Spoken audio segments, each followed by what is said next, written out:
السلام علیکم ویورز و حاضرین، آپ دیکھ رہے ہیں ہمارا اور آپ کا اپنا چینل ہسٹری آف راجپوت۔ میں ہوں آپ کا ہوسٹ رانا وسیم۔ تو ویورز، آج کی ہماری ویڈیو چب راجپوتوں کے بارے میں ہے۔ اس میں دو روایات بیان ہوئی ہیں۔ آپ اینڈ تک ویڈیو دیکھے گا، آپ کو پتہ چل جائے گا۔ ویڈیو اتنی لمبی اس لیے بنائی ہے کہ اس سے کم میں ان کی تاریخ کا پتہ نہیں چلتا تھا۔ دو روایات بیان ہوئی ہیں اس میں، آپ اینڈ تک ویڈیو دیکھے گا۔ تو اپنی آج کی ویڈیو کی طرف چلتے ہیں۔ راجپوتوں کی چب شاخ زیادہ تر گجرات میں آباد ہے۔ جہلم، سیالکوٹ، لاہور، راولپنڈی، شاہ پور، سرگودا میں بھی چب قوم کے لوگ خاطر خواہ تعداد میں آباد ہیں۔ ان کے کچھ خاندان ملتان، چنگ، مظفر گڑھ کے علاوہ بنو ہزارہ میں بھی آباد ہیں۔ چب راجپوتوں کی ایک قدیم قوم ہے۔ اس قوم کا مرکزی زمانہ قدیم ہی سے دریا جہلم و بیاس کے مابین پھیلی ہوئی چھوٹی چھوٹی پہاڑیوں کا دامن رہا ہے۔ ضلع گجرات میں کم و بیش 50 دیہاتوں میں چب قوم کی اکثریت آباد ہے۔ ان علاقوں کی چب قوم تمام تر مسلمان ہے، تاہم کانگڑا، ہندوستان اور جموں میں کئی غیر مسلم چب اقوام بھی آباد ہیں۔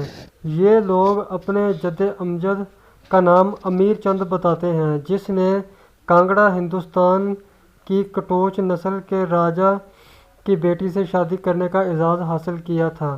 راجا مرکوز کی وفات کے بعد اس کا تاج تخت اسی امیر چند کو ملا تھا۔ امیر چند کی اولاد 8ویں پشت تک کانگڑا میں حکمران رہی۔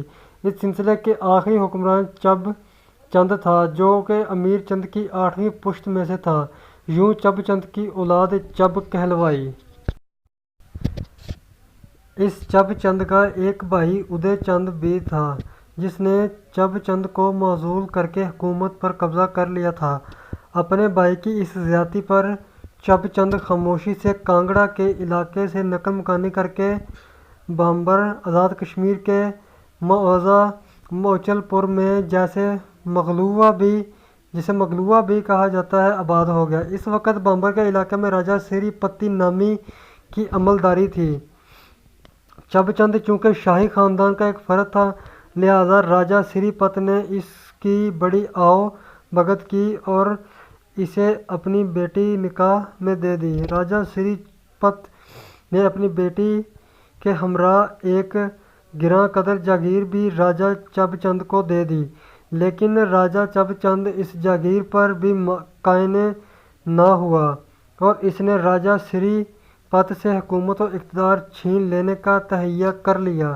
چنانچہ اس نے راجا سری پت کو مکمل اعتماد میں لے کر اس کے تمام خاندان سمیت دعوت کی اور دھوکے سے اس کو تمام خاندان قتل کر دیا اور اس کی جگہ خود راجا بن بیٹھا۔ راجا چب چند کے بعد بمبر کی حکومت اس کی نسلوں میں پشت در پشت چلتی رہی اور انہوں نے اپنی راجدھانی کو خوب وسعت دی۔ جب مغل شہنشاہ بابر نے ہند پر حملہ کیا تو اس وقت بمبر کی حکومت چب چند کی نسل کے ایک شخص سعدی نامی کے ہاتھ میں تھی۔ جب سعدی نے بابر کے حملے کا سنا تو فوری اس کے حضور حاضر ہو گیا اور اسے اپنی مکمل وفاداری کا یقین دلایا۔ صرف یہی نہیں بلکہ اس نے اپنا ہندو مذہب چھوڑ کر اسلام بھی قبول کر لیا اور اپنا اسلامی نام شاداب خان رکھ لیا۔ بابر نے اس سے خوش ہو کر اسے بمبر اور اس کے نواح کی جدید ریاست پر بحال رکھا۔ شاداب خان بھی تا حیات مغلوں کا وفادار رہا۔ بالآخر شاداب خان قندھار کے ایک معروف پیر ہیبت نامی کے ہاتھوں ایک لڑائی میں مارا گیا۔ چب قوم کے لوگوں نے شاداب خان کو بھی بعد از مرگ پیر بنا لیا اور اس کی قبر پر ایک شاندار مقبرہ تعمیر کر دیا۔ شاداب خان کی قبر آج بھی بمبر کے قریب ایک متبرک زیارت گاہ کی حیثیت رکھتی ہے۔ اس کا نام عام طور پر سور شادی شہید مشہور ہے۔ حیرت اس امر پر ہے کہ اس کی قبر ہندو بھی منتیں ماننے آتے ہیں اور مسلمان بھی۔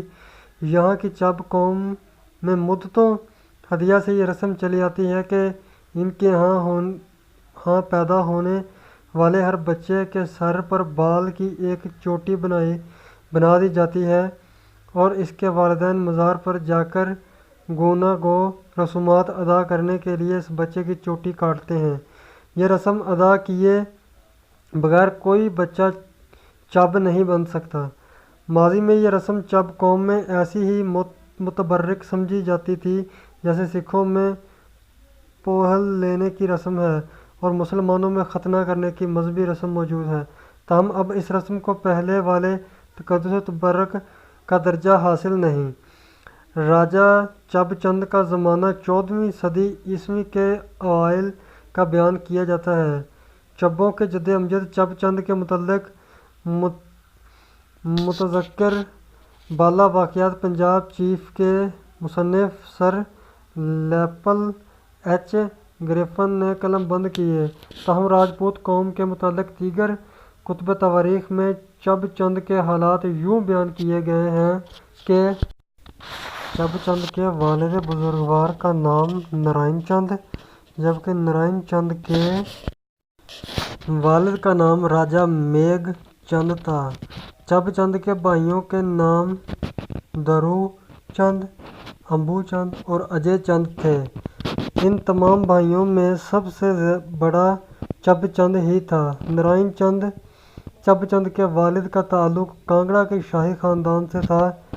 اس نے بوجہ کانگڑا سے نقل مکانی کی اور دشوار گزار پہاڑیوں کو طے کرتا ہوا جموں کی سنگلاخ سرزمین میں آ پہنچا۔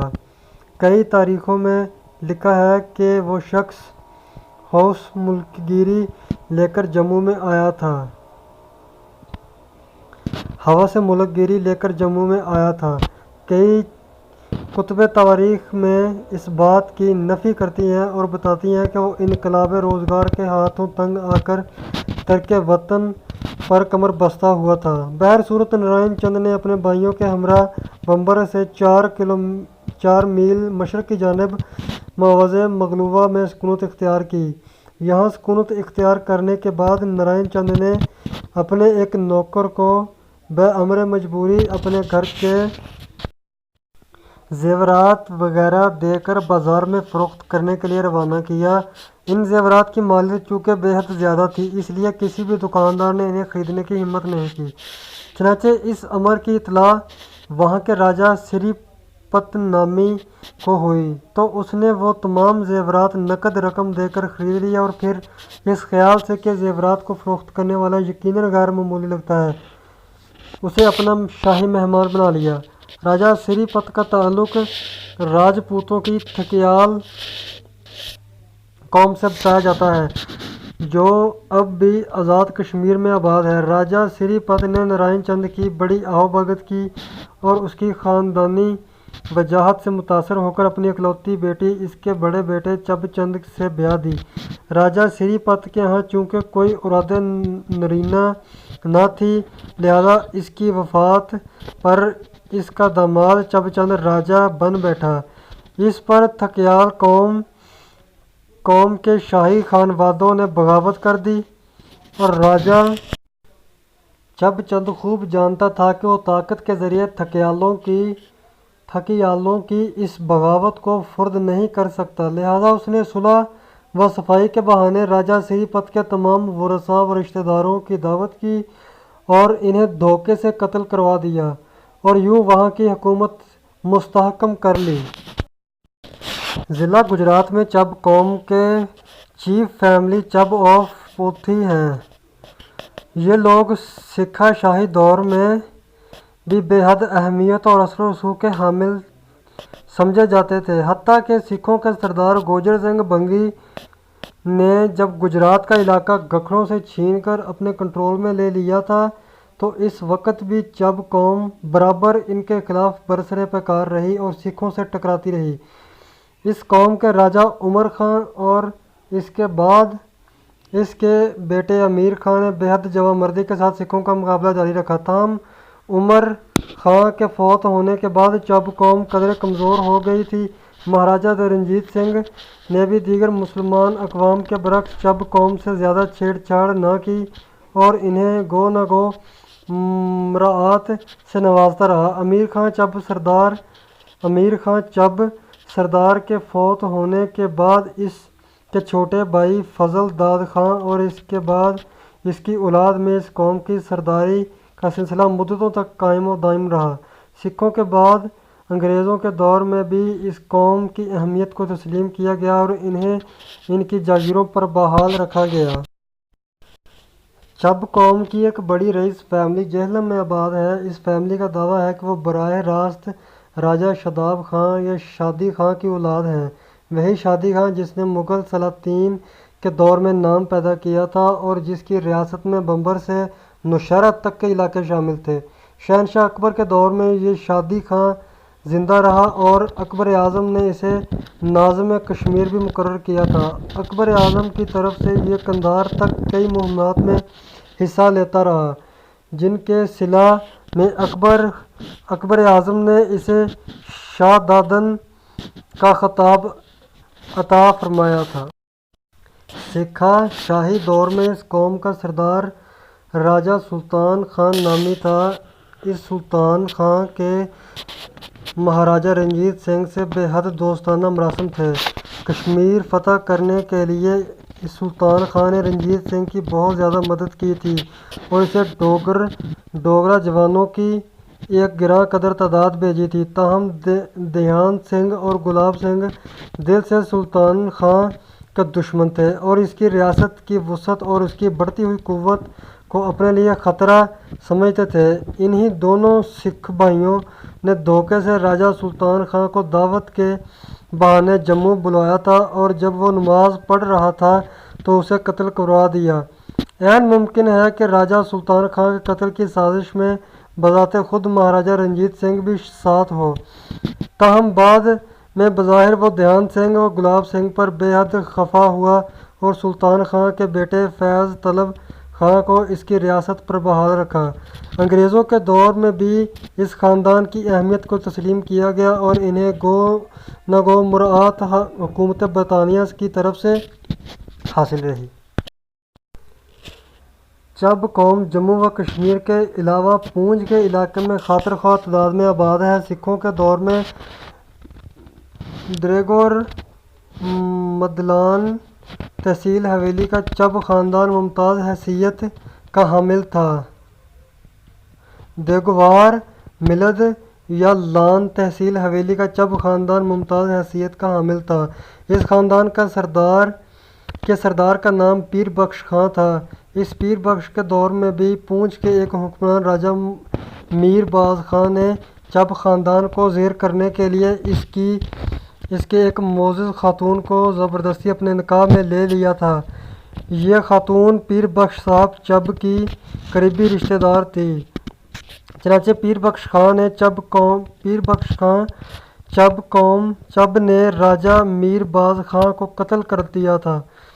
میر باز خان چونکہ مہاراجہ رنجیت سنگھ کا منظور نظر سردار تھا لہذا اس نے غصے میں آ کر پیر بخش خان کو بے حد عبرت ناک سزا دی۔ اس پیر بخش کے ہاتھ پاؤں کٹوا کر اس کا زندہ جسم گرم ریت میں دبوا دیا تھا اور یوں چب سردار بڑے عذاب کے ساتھ فوت ہوا۔ نسلی اعتبار سے چب راجپوتوں کا تعلق جموال اور منہاس راجپوتوں سے ہے اور ظاہر ہے منہاس اور جموال اگنی کل چوہان ہیں لہذا چب قوم کی باقی ماندہ ماضی کی تاریخ وہی ہے جو ان دونوں اقوام کے ذیل میں بیان کی گئی ہے۔ جموں و پنجاب کے آباد کار تمام چب خاندان راجہ میگھ چند والیِ کانگڑا کے بیٹے پرتاپ چند کی اولاد ہیں۔ پرتاپ چند کے دو بیٹے تھے جن میں سے ایک کا نام کھڑک چند تھا۔ اس کھڑک چند نے مواضع کھڑی کھڑیالی آباد کیا تھا۔